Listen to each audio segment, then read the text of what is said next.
बिस्मिल्लाहिर्रहमानिर्रहीम, अस्सलाम वालेकुम। आप देख रहे हैं तसाब उसामा टेप के साथ। नाज़रीन, अफसोसनाक जो वाक़या पेश आया, जो बलूचिस्तान के अंदर फितनल हिंदुस्तान के 12 मुकामात पर हमले नाकाम बना दिए गए हैं और 67 दहशतगर्द जहानू हासिल किए गए हैं। जो उनकी कुल तादाद है वो 99 हो चुकी है दहशतगर्द जिनको जहानू हासिल किया गया है। 10 से 10 साथ ही साथ जो 10 जवान हैं वो मादरे मिलत पे जो है वो कुर्बान हुए हैं।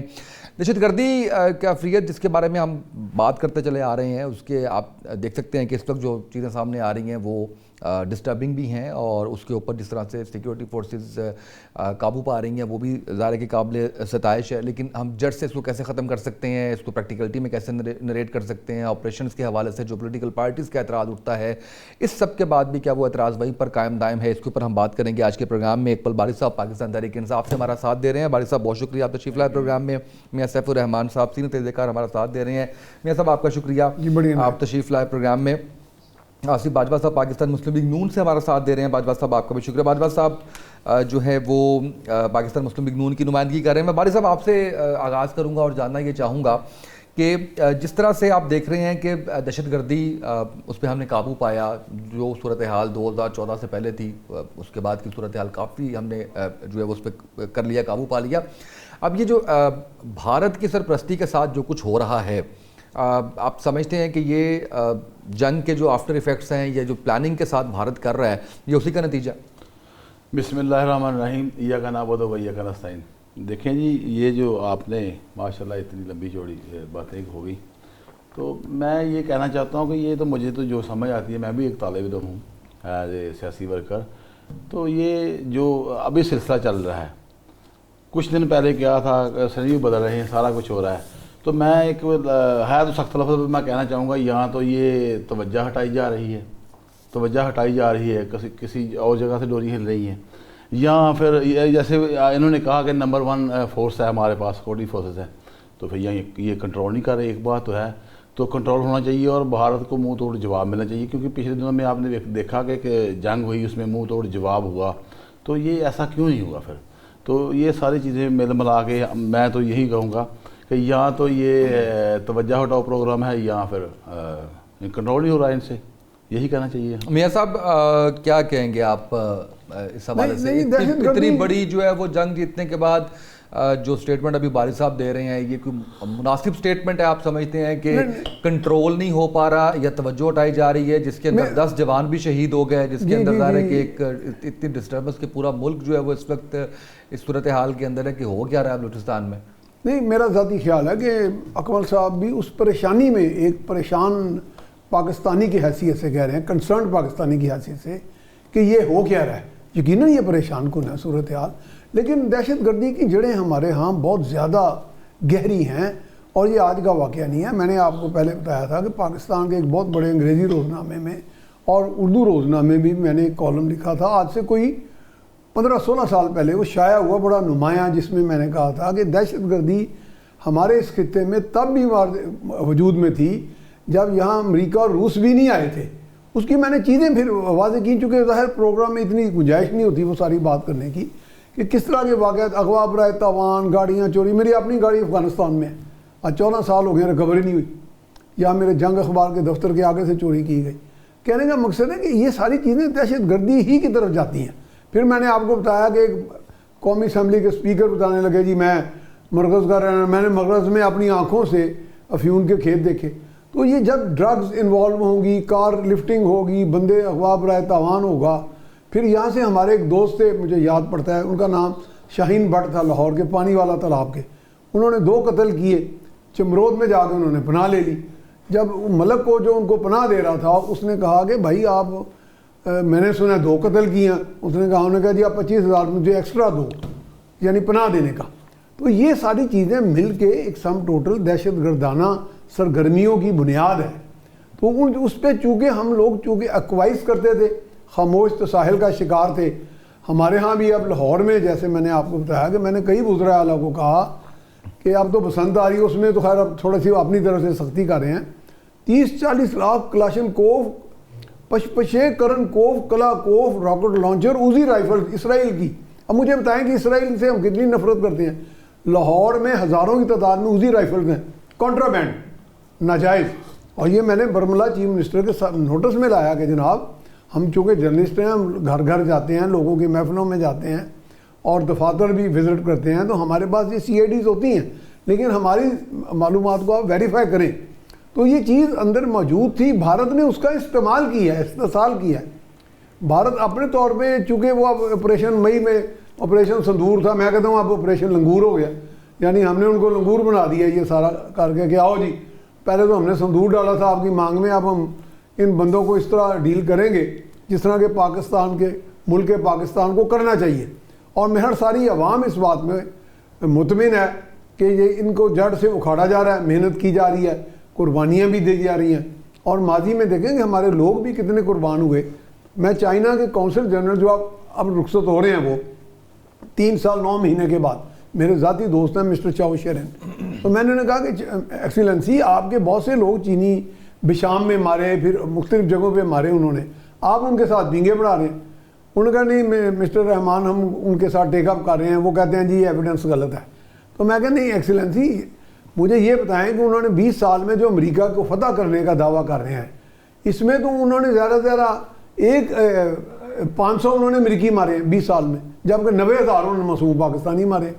उन्होंने कहा जी हमारी MSS जो उनकी IS है, हमारी तरह की ISI, उन्होंने हमें मुसद्दका रिपोर्ट दी है कि जो 90,000 के करीब पाकिस्तानी मुसलमान जो मासूम मरे हैं बच्चों समेत, वो उनके मुकाबले में 1,000 अमेरिकी मारा उन्होंने। सही। जबकि मेरे पास रिपोर्ट है कि 2459 के, लेकिन 20 सालों में अगर उन्होंने 2,459 अमेरिकी दुश्मन मारे हैं, तो बड़ा दुश्मन तो फिर उन्होंने पाकिस्तान को समझते हैं ना।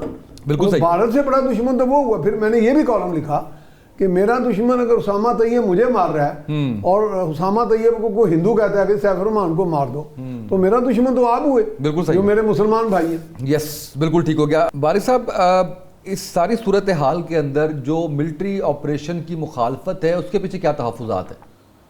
देखें जी, ये फिर ये साथ ही मौजूद छेड़ दिया आज आपने। खैर, मैं कहना ये चाहता हूँ कि ये जो हमारे साथ हुआ, हमारे पाकिस्तान तहरीक इंसाफ के साथ, इसमें कितनी चीज़ें हैं जो मैं कुछ यहाँ पे नहीं कहना चाहता। ये नेशनल TV पे बैठे हुए हैं। देखिए, एक तरफ तो आप कहते हैं कि हमारे पास नंबर 1 फोर्स है, नंबर 1 फौज है, तो क्या हमने साबित नहीं किया? साबित बिल्कुल किया आपने। तो अब क्या हुआ? ये दहशतगर्द कहाँ से निकल आए? ये हैं कौन? ये सारी चीज़ें आपको बताना होगी।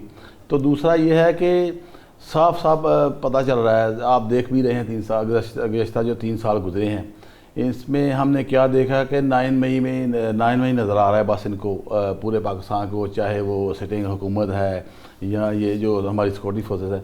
तो ये जो अदम तवज्जो हो गई ना, तो इस तरह की बातें हैं सारी मिल मिला के। हम ये भी है कि ये अच्छा नहीं हो रहा, बिल्कुल भी नहीं अच्छा हो रहा, हम इसकी मजम्मत भी करते हैं। पर मामला कहाँ पे खड़ा है? मामला यहाँ पे खड़ा है कि हर अदारे को अपना अपना काम करना चाहिए, अपनी अपनी हदूद में होना चाहिए, तो ये सारे मामला तो हल हो सकते हैं। अच्छा बारिश साहब, इसमें दुनिया में कौन सा ऐसा मुल्क है जहाँ पे ऐसे दहशतगर्दी के वाक़यात नहीं होते? भारत की एग्जांपल ले लीजिए, उनकी सिक्योरिटी का कोलैप्स कर गई थी। आप पेंटागन की एग्जांपल ले लीजिए यार, बात फ्रांस की एग्जांपल ले लीजिए। मुझे वो आजकल वैसे नाजुक दौर चल रहा है ज़रा हमारा, आपको पता 8 फरवरी कॉल है, तो आप जो सुनना चाह रहे हैं बात सुने। अब ये बताएं, ये आपने कहा कि एतराज़ पता क्या, मुझे एतराज़ 2 बातों पे है ना। हाँ, कि 10 जवान शहीद हो जाएं और आप कहते हैं इसके ऊपर नहीं, मैं कहता हूँ हमारे ये तो हमने हटाने के लिए है या कंट्रोल नहीं हो रहा। फिर आप मुझे कह रहे हैं कि जी आप नंबर 1 है, तो मैंने आपको एग्जांपल दी कि हमने साबित नहीं किया, तो फिर आप कह रहे हैं कि फिर ये क्यों हुआ? ये इसलिए हुआ कि जो कुछ पूरी दुनिया के अंदर दहशतगर्दी जिस तरह से जिस मुनज़्ज़म तरीके से चल रही है, उसके ऊपर अगर अमेरिका जैसा मुल्क कंट्रोल नहीं कर सका। आपने अब मेरी बात सुने, भारत को छोड़ के आप देखें, ये हमारे साथ ईरान है, बलूचिस्तान है, सॉरी अफ़गानिस्तान है, और भी दूसरे कई मुल्क हैं, तो वहाँ पे क्यों नहीं होता ऐसा? कैसा? ये जो मामला होते हैं खुद दहशतगर्दों ने क्या दहशतगर्दी कर दी है? वो तो खुद दहशतगर्द यार ये बात, ये उनके पास नंबर 1 फौज नहीं है। मैं ये कहना चाहता हूँ। नहीं, आप गलत बात कर रहे हैं। ये लगेगी तो गलत आपको, है ही गलत, पर असल वजह नहीं वो आप देखें ना। मैं आपसे सवाल क्या कर रहा हूँ कि मिलिट्री ऑपरेशन की मुखालफत क्यों? तहफ़्फ़ुज़ात क्या है? पॉइंट टू पॉइंट बता दीजिए। आप कह रहे हैं 9 मई, आप कह रहे हैं 3 सालों में हमारे साथ क्या हुआ? आप तो उसका जवाब ही नहीं दे रहे जो मैं कह रहा हूँ। वो सवाल तो आप दहशतगर्द उसको तो एड्रेस ही नहीं, आप एड्रेस ही नहीं कर रहे। आप अगर टारगेट करना चाह रहे हैं एक इदारे को तो ये प्लेटफॉर्म नहीं है उसके लिए। नहीं, एक इदारे के खिलाफ नहीं, सॉरी सर, आप देखें ना, हम खिलाफ नहीं बात कर रहे हैं। आप नंबर 1 आप लेके आए ना, कह रहे हैं, मैंने तो नहीं कहा। मैंने बात सुने, आप नंबर 1 फौज कहते हैं, इसमें नो डाउट, ना कोई शक नहीं है। पर ये जो सिलसिला है, कोई ना कोई जब हमारा सिलसिला चल रहा होता है, कोई एहतजाज की प्रोटेस्ट होता है, कोई भी, तो ये ऐसे निकल आता है। ये सारा चीज़ें, ये बहुत चीज़ें सर, ये मेरा ख्याल है कि थोड़ी सी बिलो दी बेल्ट बात करी जा रहे हैं आप, बगैर किसी सबूत के, बगैर किसी उसके। बहुत बड़ा इल्ज़ाम है जो आपको नहीं लगाना चाहिए, सिर्फ इसलिए कि जी हमारा एहतजाज है तो उसके लिए। आपके एहतजाज के लिए आप क्या कहना चाह रहे हैं? फिर मैं जब आपसे डायरेक्ट सवाल करता हूँ तो आप कहते हैं नाजुक। आप ना ऐसी बात करें ना जिसको आप जस्टिफाई नहीं कर सकते, जिससे कुछ सबूत नहीं है आपके पास, जिसके ऊपर आप बात करते हुए कह रहे हैं कि जी मैं बात बस नहीं कर रहा। सही फरमा रहे हैं, बात सुने। अभी 8 फरवरी की हमारी एहतजाज की कॉल है ना, ये बिल्कुल ठीक है ये तो मान रहे हैं ना आप? जी जी। तो इस पे ये तवज्जो हटाओ प्रोग्राम है, कभी कोई चीज़ निकल आती है, कभी कोई चीज़ निकल आती है। ये तवज्जो हटाओ कौन करवा रहा है? ये सारे जो मिले हुए हैं हम पे, जो ये 10 जवान खुद शहीद करवाए गए हैं। ये 10 जवान खुद शहीद नहीं कराए गए। तो फिर सर आप अपनी बात को एक तरफ आप हाँ कर रहे हैं। मियां साहब थोड़ा मेरी तरफ मदद कीजिएगा इस बारे में, क्योंकि ये रवैया ठीक नहीं है बिल्कुल भी, जो अभी बारिश साहब बयान कर रहे हैं। नहीं, मैं ज़ाती तौर पे ना अपने मोहतरम भाई की या किसी भी हवाले से मैं कंडेमनेशन में बिलीव ही नहीं करता या क्रिटिसिज्म में। मैं अपना तज्जिया दे रहा हूँ जो मेरी ऑब्जर्वेशन है। मैंने आपसे 2-3 बातें बताई थी कि ख़ुद मैं अपनी नौजवानी में मिलिटेंट था। देखिए, मैंने इस्लामिक मिलिटेंसी से मुतासर होकर अल्लामा इकबाल के इशार से एक ऐसे ग्रुप के मैं करीब चला गया जहाँ मैंने हौसला करके उनसे जान छुड़ाई और उन्हें कहा जी ये कत्ल के तारीख, मैं 50 साल पुरानी बात बता रहा हूँ। हमारे यहाँ दहशत गर्दी का नर्सरी भारत से पहले भी चल रहा है। देखिए, मैं इसलिए कहता हूँ कि हम इस मुखालतों से बाहर आ जाएं। भारत तो एक आपके अंदर एक मौजूद सिचुएशन को कैश करा रहा है। दहशत गर्दी का रुझान हमारे अंदर मौजूद है। ये नहीं मैं कह रहा कि हम सारी कौम थोड़ी हैं, ज़ाहिर है वो तो वही चंद 1000, 2000, 4, 10,000 लोग हैं और उनके पीछे सपोर्टर्स हैं। देखें, अगर मेरे मोहल्ले में एक बंदा हार पहन के जाता है खुद कुछ बमबारी के लिए, मैं वो मोहल्ले भी देखे हुए हैं, मेरी अजीज़दारियाँ भी हैं उधर तीरा मैदान के इलाकों में और सब इलाकों में जहाँ पे ये सब वाक़यात होते रहे हैं, और उनके वहाँ पे हमारा बड़ा इख्तलाफ उनसे होता था नौजवानी में भी, बाद में भी, कि भाई आप इस चीज़ में क्या मज़ा लेते हो। एक चलते हुए देखे ना, मेरे आपने मुझे खुद, जब आतिफ चौधरी का ये था क्राइसिस जहाँ लाहौर में दहशत की अलामत बना हुआ था, मेरे अजीज़ पे उन्होंने फायरिंग की, उन्होंने मुझे भी धमकी दे दी। मैं कहा यार बात सुनो, अगर आप बहादुर आदमी हो तो मुझे चैलेंज करके आ जाओ, हो सकता है मैं मारा जाऊँ, हो सकता है आप मारे जाओ, चैलेंज करके कभी भी नहीं आते। ये सब दहशत गर्दी की शक्लें हैं मुख्तलिफ, और नेटवर्क ऐसा है कि यहाँ लोग, मैंने आपको अभी बताया कि यहाँ लाहौर से एक बंदा तो मुझे याद है, उपना जाके लेके आज से 30-40 साल पहले कत्ल करके, और वो कहते थे कत्ल तुम करते जाओ, हमें पैसे देते जाओ। अब ये रुझान जो है, ना तो इस्लाम में ये काबिल कबूल है, ना मुआशरे में काबिल कबूल है, ना किसी तौर पे ये चीज़ों को एड्रेस प्रॉपर नहीं किया गया। कोई ना कोई सहूलतकारी, कोई ना कोई एक्वेशंस, और उसको तो PTI मारने वजूद में नहीं थी। ये तो PTI को जब हम वैसे जोड़ते हैं तो मेरा भाई तो पता नहीं क्यों कंफ्यूज हो गए हैं। 9 मई के वाकई कोई तलक नहीं है जो मारे गए 68 या आप कह रहे हैं आप 89 के 90 हो गए हैं। ये तो वो लोग हैं जो चाहे भारत के कहने पे या पैसे की वजह से या अपना एक मजहबी उनका एक अपनी एक सोच है, उससे डिफरेंस में वो कत्ल किताल कर रहे हैं, वो लोग ही और हैं। उनका PTI से कोई तलक नहीं है। जो लोग कहते हैं जी PTI उनको सपोर्ट करती है, मैं नहीं बिलीव करता। PTI को अपनी ग्रीवेंसेस हैं और वो जेन्युइन है, मैं समझता हूँ उनको एक तकलीफ़ है, परेशानी है, लेकिन ये ऑपरेशन जो है बिल्कुल सच्चे हो रहे हैं और ऑपरेशन करना इंतहाई मुश्किल काम है, क्योंकि मैंने चीज़ों को बहुत करीब से देखा है। आर्मी की ऑपरेशन भी देखी है।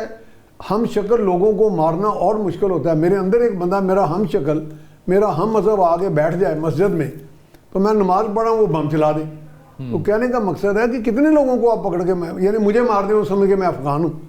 तो ये बड़ा मुश्किल होता है कि differentiate between the chef and the grain. बिल्कुल सही, तो इसलिए ये मुश्किलात हैं इसमें। बिल्कुल। बाजवा साहब, वज़ीर-ए-आज़म साहब कह रहे हैं कि हम इस अज़्म के अदा करते हैं कि दहशतगर्दी के खिलाफ जंग जारी रखेंगे। सर, इसका कोई अमली रोड मैप भी तो होगा? बाजवा साहब। बिस्मिल्लाहिर्रहमानिर्रहीम, आपका बहुत शुक्रिया। देखें, एब्सोल्युटली इसका अमली रोड मैप है। गवर्नमेंट ऑफ पाकिस्तान की एक विल है कि हमने इस दहशतगर्दी को खत्म करना है, और उसके लिए हमारे लिए सबसे बड़ा मसला यह है कि हमारे मुल्क के अपने जो लोग टीटीपी के साथ जिनके तल्लुकात हैं वो, और अफगानिस्तान और हिंदुस्तान के जो फितनाल खारिज है या फितनाल हिंदुस्तान है, ये सब मिलके पाकिस्तान के खिलाफ ये एक प्रॉक्सी वार लड़ रहे हैं।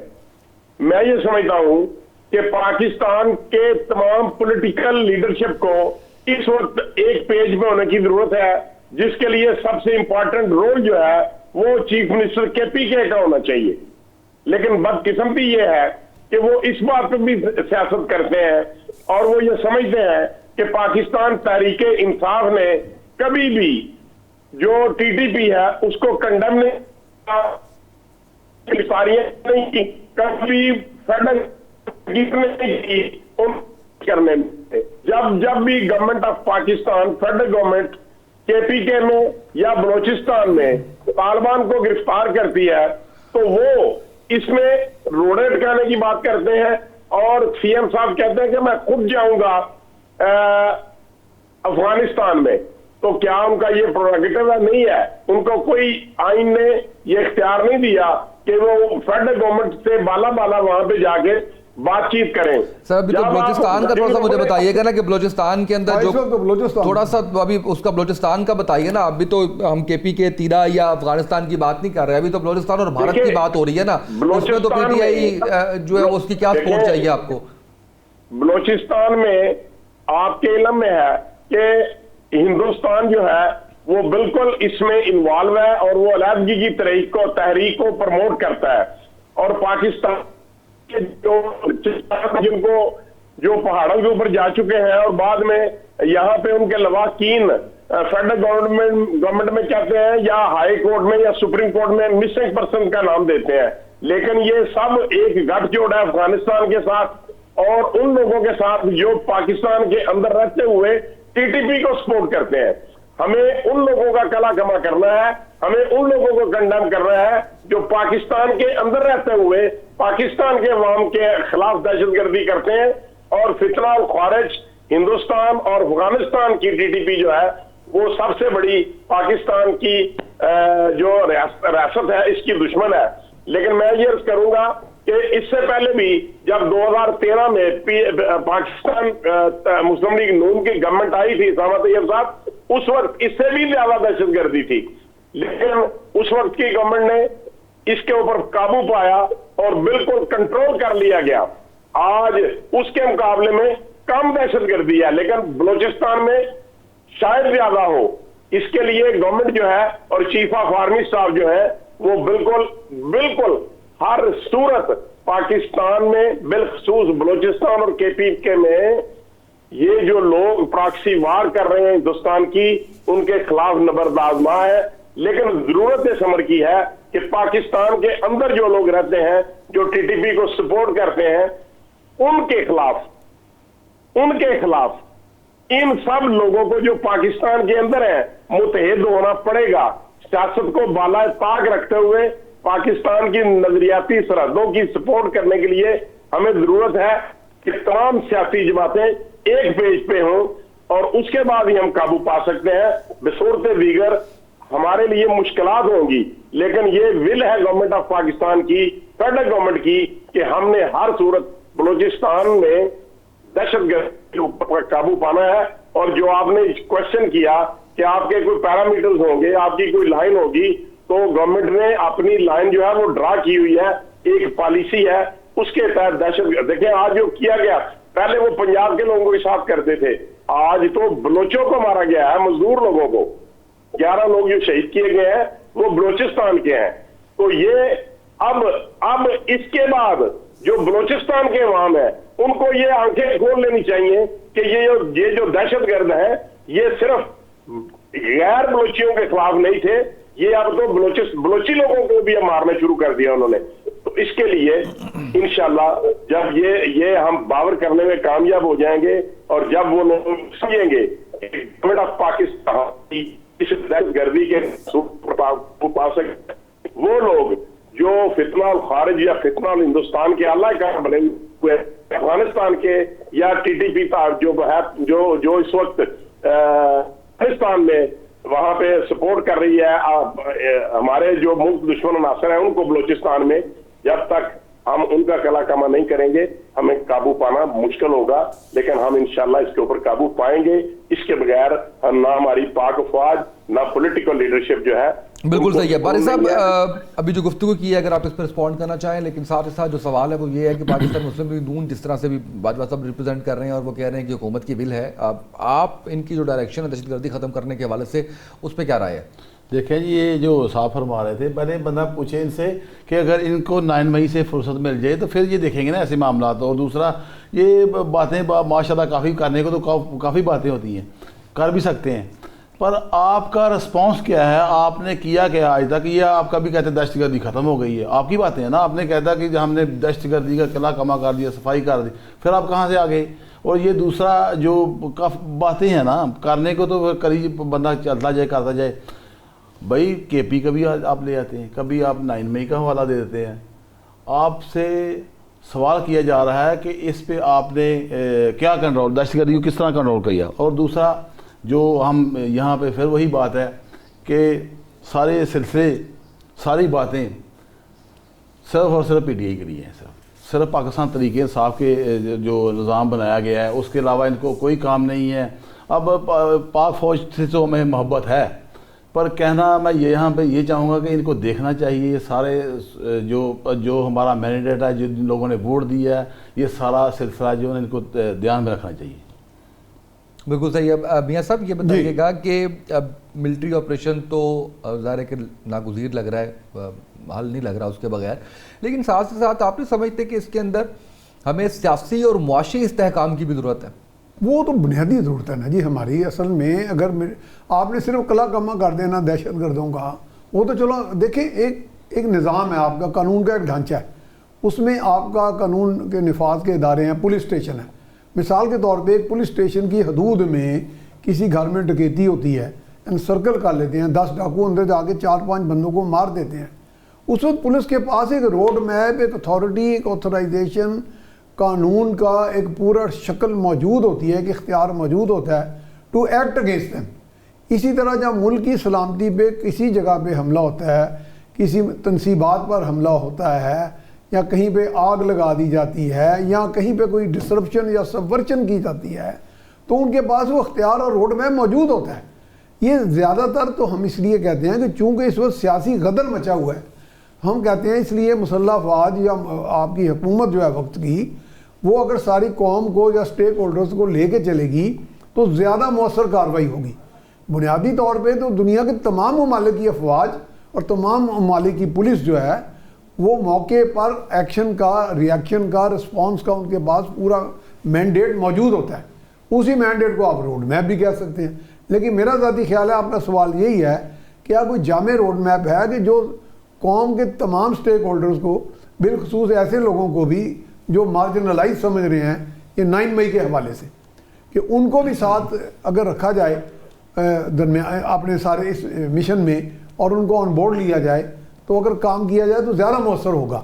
लेकिन ये नहीं हो सकता कि कल अगर मिसाल के तौर पे भारत डायरेक्ट अटैक कर देता है, तो क्या वो जो कमांडर हमारे लाहौर को कमांड कर रहे होंगे या सदर्न कमांड में बैठे होंगे, वो पहले आके सैफुर रहमान से, उसामा तैयब से, अकमल बारी से पूछेंगे भाई जी इसी हमले का जवाब देना कि नहीं देना। ये नहीं होता। बिल्कुल सही। दुनिया में कहीं भी कोई दुनिया की घटिया तरीन कोई आपका स्ट्रक्चर होना लॉ एनफोर्समेंट का, वो भी उस वक्त शेर बन के लड़ते हैं, फिर गोली भी खानी पड़ती है, गोली चलानी भी पड़ती है। बिल्कुल सही है सर। कोई मैंडेट, कोई रोड मैप नहीं होता। वो रोड मैप होता है, वो चाहे पीटीआई की गवर्नमेंट हो, वो चाहे नून लीग की गवर्नमेंट हो, चाहे पीपल्स पार्टी की गवर्नमेंट हो, आपने फायर का जवाब फायर से देना है, उसका मैंडेट दुनिया भर में है। बिल्कुल ठीक है सर, ब्रेक पे जाना है मुझे, ब्रेक से वापस आएंगे तो इस पर मजीद बात करेंगे। नाज़रीन एक शॉर्ट ब्रेक, हमारे साथ रहिएगा। वेलकम बैक नाज़रीन, हमें ज्वाइन किया है जनरल नईम खालिद लोधी साहब ने। जनरल साहब बहुत शुक्रिया, आपने वक्त दिया। जनरल साहब बलूचिस्तान में जो कुछ हो रहा है, जिस तरीके से आज हमलावरों ने कोशिशें की, अब किस तरफ जा रहे हैं मामलात? जी बहुत शुक्रिया। मेरे ख्याल अब तक आपने डिस्कस कर भी लिया होगा और तकरीबन इस बात पर तकरीबन इत्तेफाक है कि इतने बड़े पैमाने पर इतना कोऑर्डिनेटेड इतने ज़्यादा जगहों पर हमला जो शायद पहली बार हुआ है। जी। और ये से साफ ज़ाहिर है कि ये तो बाद में तहकीकात होंगी कि इसमें इंटेलिजेंस फेलियर कितना है। और हम ये आपको याद होगा 2 दिन पहले एक बहुत बड़ा ऑपरेशन पाकिस्तान की तरफ से बलूचिस्तान में हुआ था, जिसमें 25-30 लोग उनके जहन्नुम वासिल हुए थे। इसका मतलब ये कि कुछ ना कुछ खबर तो हमें पहले थी, और अगर वो 30-35 लोग ना मारे जाते तो आज का ये हमला उससे भी बड़ा होता। तो कुछ ना कुछ जो है ना वो प्रिवेंटिव मेजर तो हुआ है, ये तो हमें मानना चाहिए। अलबत्ता ये ज़रूर है कि इतने ज़्यादा लोग जब जमा हो रहे थे, जब प्लानिंग कर रहे थे, तो फिर हमारे नज़रों से ओझल क्यों रहा। हमें एक बात याद रखनी चाहिए कि दुनिया की जो बेहतरीन इंटेलिजेंस एजेंसीज हैं बड़ी बड़ी, वो हमारे खिलाफ इस वक्त जो है ना आप समझें कि इन सारी कार्रवाइयों में मौजूद है। इसमें मुसाद है, इसमें रॉ है, और भी हो सकते हैं। तो ये साफ ज़ाहिर है कि बड़े मुल्क हैं, बड़े वसाइल हैं इनके, और आपस में इनकी कोऑर्डिनेशन है। तो इस किस्म का हमला होना तो नहीं चाहिए था, लेकिन अब हो गया। इस वक्त सूरत हाल ये है कि पाकिस्तानी अफवाज जो है बड़ी बेजिगरी के साथ मुकाबला कर रहे हैं, और काफ़ी नुकसान पहुंचाया गया है इनको, फितनल हिंद के लोगों को। और लेकिन ये कि जब ये मसला ख़त्म हो जाएगा इंशाल्लाह, मेरा अपना ख्याल ये है कि इसमें पूरा काम करने में तो कम से कम 1 हफ्ता लगेगा, क्योंकि ये बहुत बड़ा एक हमला है। गो के ठीक है, दो एक दिन में इसकी सरकोबी कर दी जाएगी, लेकिन इसकी मुकम्मल तौर पे इसको ख़त्म करने के लिए कम से कम 1 हफ्ता दरकार है। और जैसे अभी चीज़ें चल रही हैं, मेरी अपनी असेसमेंट ये है कि इंशाल्लाह ये इनका कला कमा हो जाएगा। और इतना बड़ा हमला जब इतने बड़ी पसपाई उनको होगी तो काफ़ी देर तक वो अपने जख्म तो चाटते रहेंगे।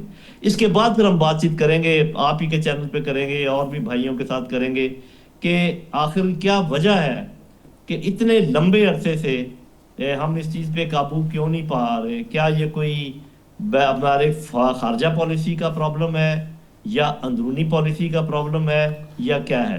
आज मैं सजेस्ट करूंगा कि कम से कम मैं इस मूड में नहीं हूं कि इस किस्म की कोई डिस्कशन करूं।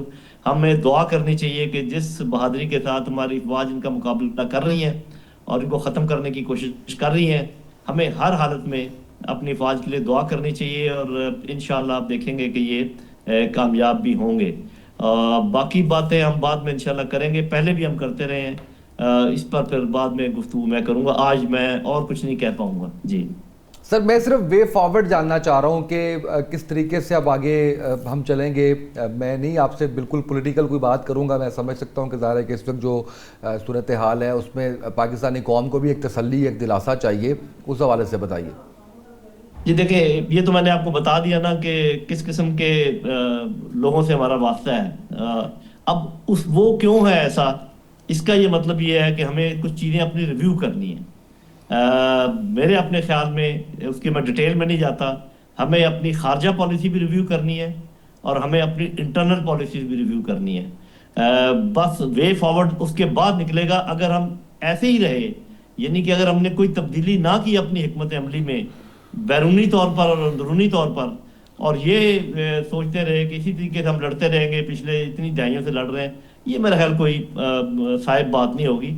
तो कोई ना कोई तब्दीली तो हमें अपने मामलात में लानी पड़ेगी, कोई सोचो विचार करनी पड़ेगी कि जो हाथ इनके पीछे इनके तनाबे हिला रहे हैं, उन हाथों तक कैसे पहुंचा जाए, उन हाथों को कैसे काटा जाए। इन कठपुतलियों की तो आप मारते रहेंगे। ये तो मैं कहा करता हूँ कि बेरी से बेर झाड़ते रहेंगे आप, जब तक बेरी की जड़ नहीं काटेंगे तो आपको मसाइल का सामना करते रहना पड़ेगा। लेकिन फिलहाल ये सर जड़ मेनली जो है वो भारत है। ये जो आप जड़ की बात कर रहे हैं, ये मेनली भारत है सर, वो जड़। जी बिल्कुल, इसमें कोई शक शुबे की गुंजाइश ही नहीं है, वो मेनली भारत है। और उन्होंने बरमला आपको कहा है कि जो हमारा ऑपरेशन सिंदूर है वो जारी है। तो आपका क्या ख्याल है कि वो जारी कौन सा ऑपरेशन है? वो यही तो है। तो बस इसका हमें भी ये ऐलान कर देना चाहिए कि फिर हमारा भी बुनियादन मरसूस जारी है, और फिर उसका जारी होना नजर भी आना चाहिए। बिल्कुल ठीक है। मियां साहब, मैं चाहूँगा कि आप इस पर जरूर कमेंट। बिल्कुल, ऑपरेशन बनियान मरसूस जारी है हमारा। देखें ना, वो आके जब भारत के इमा पे यहाँ पे हमला करते हैं, जैसे कि हम कहते हैं, वैसे तो मैं समझता हूँ अफ़गानिस्तान के वो लोग जो जहाँ के पनाह लेके अफ़गानिस्तान में, या उनके कुछ लोग, सारे लोग तो नहीं हो सकते, वो जब पाकिस्तान पे हमलावर होते हैं और बिला वजह होते हैं। लेकिन जब खारजा पॉलिसी की बात, तो वो हमारे भारत से बड़े दुश्मन हैं। मैंने आपके एक प्रोग्राम में एक नाम लिया था, वो हज़फ कर दिया गया था प्रोग्राम की नशरियात में। एक बहुत बड़े हमारे प्रोफेसर, स्कॉलर, रिलीजियस और बहुत बड़ी तंजीम जिनका थोड़ा सा जिहादी टच भी था, उनको मैंने बरमला ये सवाल किया था आज से कुछ 10-12 साल पहले, जब हमारे यहाँ ये खारजी का लफ्ज़ मुतारफ़ ही नहीं हुआ था। तो मैंने कहा था जी तालिबान और दाइश के बारे में खुदा रहा कुछ कन्फ्यूजन दूर कर दें। तब ये PTI वगैरह का इशू नहीं था। ये मैं इसलिए बार बार कह रहा हूँ कि हम खामा बीच में PTI इन्वॉल्व कर लेते हैं या दूसरी चीज़ें। तो ये मैंने डायरेक्ट उनसे बात की थी कि आप भी जिहादी होने का दावा करते हैं, इनके बारे में बताएं। और वो चूँकि मजहबी स्कॉलर भी हैं, बहुत बड़ा उनका एक अच्छा खासा तालीमी इदारे भी हैं उनके, उन्होंने कहा जी दोनों खारजी हैं। ये लफ्ज़ उन्होंने बराह रास्त एक स्टेज पे खड़े होके लाउड स्पीकर पे कहे, जहाँ मैं था और मेरे साथ और भी कुछ लोग थे, शायद उन्हें याद है कि नहीं, मुझे यहाँ तक याद है मेरे साथ सलमान गनी भी बैठे हुए थे। अच्छा, अब इसका मतलब खारजी होने की बात तो उन्होंने कह दी। अब मुझे ये बताएं कि मिसाल के तौर पे 100 बंदा है जी अफगानिस्तान में पनाह लिए बैठा है या TTP गए, मिसाल देता हूँ एक, अगर 100 का 100 बंदे में से 90 मारे जाते हैं तो भारत क्या नरेंद्र मोदी को भेजेगा हमला करने के लिए? वो तो प्रॉक्सियों को भेजेगा ना। तो प्रॉक्सियाँ, अगर प्रॉक्सियों के ख़िलाफ़ आप एक्शन लेते जाएंगे और इंटेलिजेंस बेस्ड अच्छा एक्शन लेंगे, एक्यूरेट विद प्रिसीजन करेंगे, time good sense of timing के साथ करेंगे, तो भारत के पास ऑपरेटिव ही नहीं रहेंगे। कितने ऑपरेटिव आएंगे? मुझे आज तक बताएं कि कितने हिंदू, कितने यहूदी आके पाकिस्तान में हमलावर हुए? कभी भी नहीं हुए। जो हुए वो तो त्यारों में आते थे, अभिनंदन आया या जो अब आए ऑपरेशन संदूर में, उनको तो आपने धूल चटा दी। तो वो अब हम कर रहे हैं, लेकिन ये भी तो नहीं होता ना, जनरल साहब भी शायद अग्री करें, वो तो खुद जनरल हैं। ये नहीं होता कि दो एटमी ताकतें आमने सामने जो है कि वो कहें कि ठीक है हम तो इनको बुरकस निकाल के छोड़ेंगे, बुरकस वो भी निकाल सकते हैं। ये मैं नहीं कहता कि हमको कमज़ोर हैं हमसे, हम लड़ेंगे, अल्लाह के फजल से हमारे अंदर हिम्मत है, मिन हैसल कौम लड़ेंगे। और जब ऑपरेशन संदूर हुआ, ना PTI थी, ना नून लीग थी, ना पीपल्स पार्टी, सारी कौम उधर थी। सब लोगों में ये जज्बा था कि पाकिस्तान को ललकारा गया और हम लड़ेंगे। मेरा ख्याल यही जज्बा अब हम सारे लोग, बशमूल PTI, बशमूल कोई भी लोग, वो जुल्म ज़्यादतियों का तो अजाला होगा इंशाल्लाह, वो हो जाएगी सारी बात।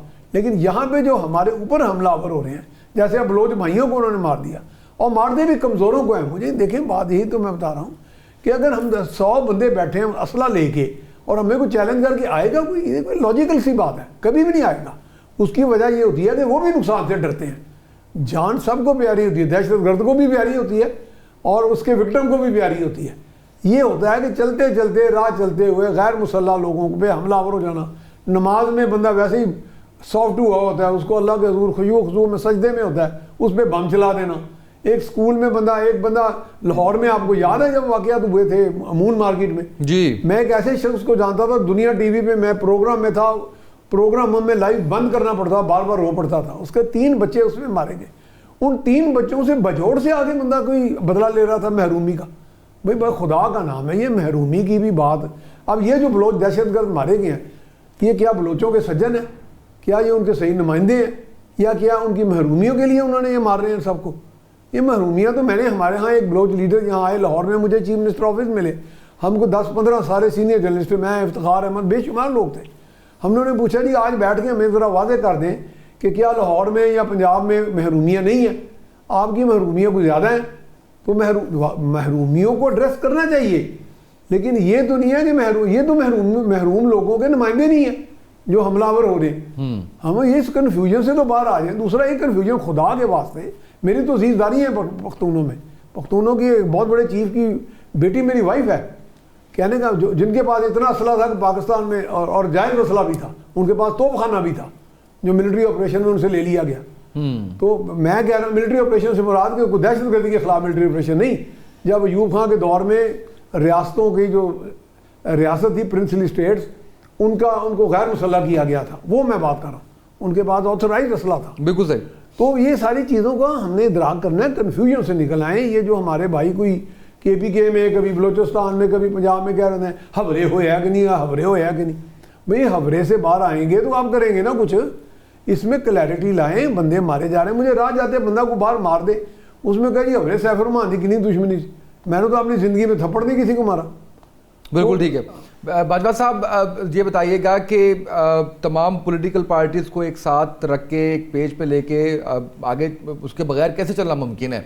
अभी भी जो गुफ्तगू हो रही है उसके अंदर मियाँ साहब इस बात से एग्री करेंगे कि आपको इत्तेफाक राय पैदा करना होगा, इसलिए हुकूमत क्या कर रही है? बिल्कुल आपकी बात बिल्कुल दुरुस्त है, और मैं बड़े रिस्पेक्टफुली आपसे सामत तैयब साहब अर्ज करूंगा कि पाकिस्तान मुस्लिम लीग नून की लीडरशिप ने कभी भी ये टेबल टॉक से या इस तरीके की जो मुज़ाकरात हैं या एक पेज पे होने से कभी हमने इनकार नहीं किया। थोड़ा सा पीछे जाऊंगा, जब 2018 में पीटीआई की गवर्नमेंट आई और जो इमरान खान न्याजी साहब प्राइम मिनिस्टर जो थे वो बने, तो उस वक्त जब इलेक्ट हुए मियां शहबाज शरीफ साहब, तो सबसे पहली जो speech on the floor of the house उन्होंने दी, उन्होंने कहा आई मिस्टर प्राइम मिनिस्टर, हम आपके साथ मिसाके मईशत करना चाहते हैं। हम इस वक्त पाकिस्तान की जो इकोनॉमी की सूरत हाल है वो कश्ती में निदार में है, हम आपके साथ मिसाके मईशत। लेकिन उन्होंने इनकी बात का ठट्ठा उड़ाया, मजाक किया गया और बड़े गलत और तल्हीक अमीर अल्फाज इस्तेमाल किए गए।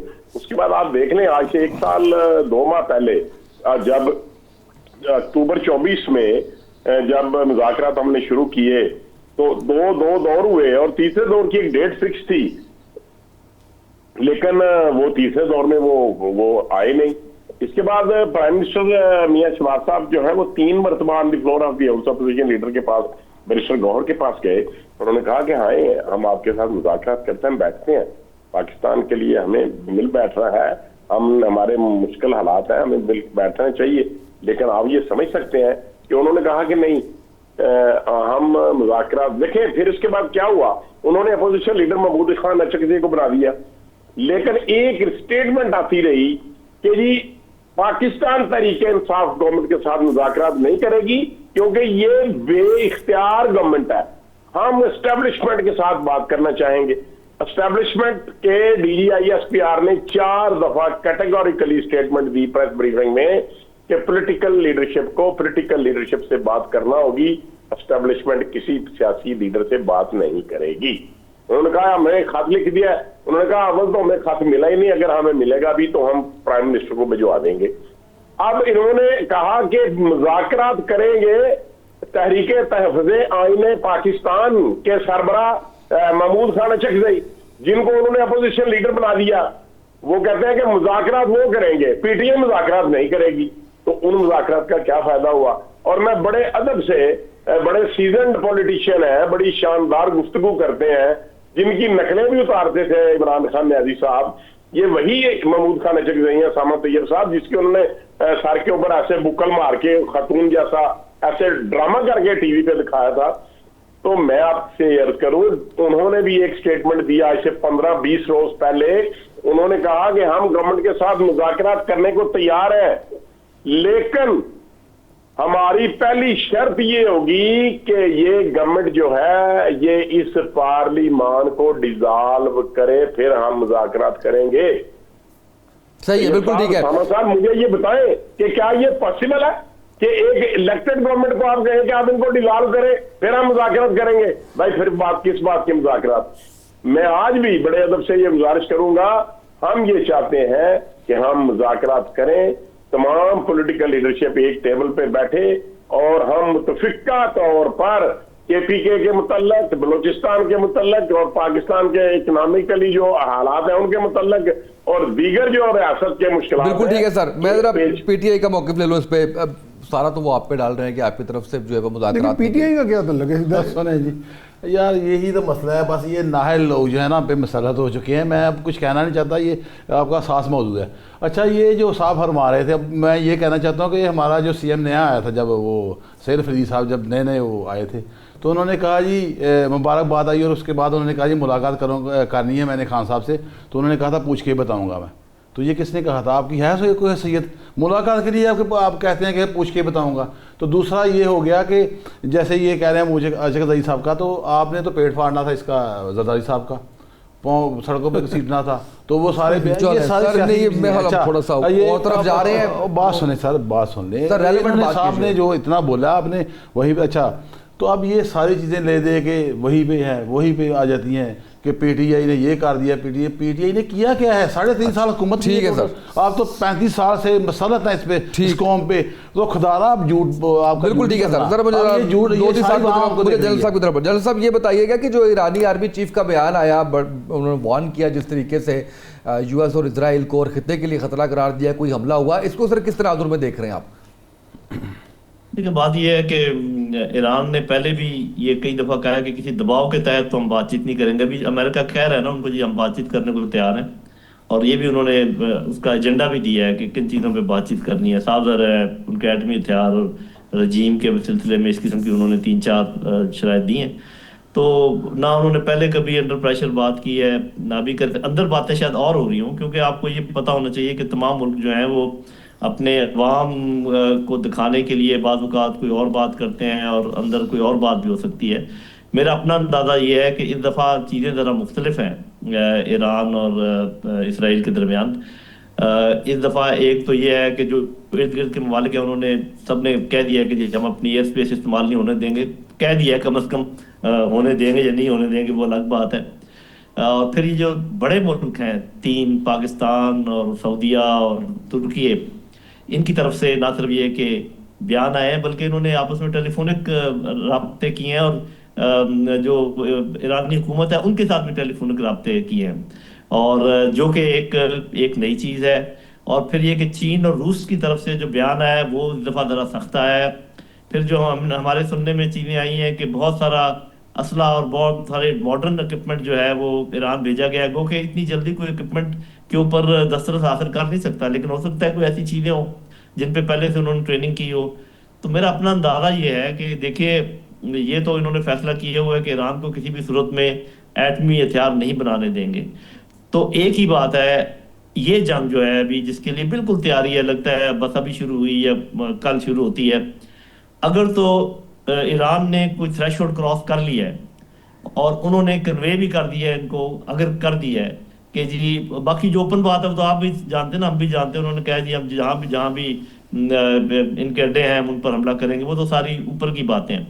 नीचे से अगर ये कन्वे हो गया अमेरिका को या इसराइल को कि अब हमने थ्रेशोल्ड क्रॉस कर लिया है, अब आपने कोई अगर किया तो हमारा रद्द-ए-अमल बहुत सख्त होगा, तो फिर तो ये जंग रुकने के इम्कानात हैं।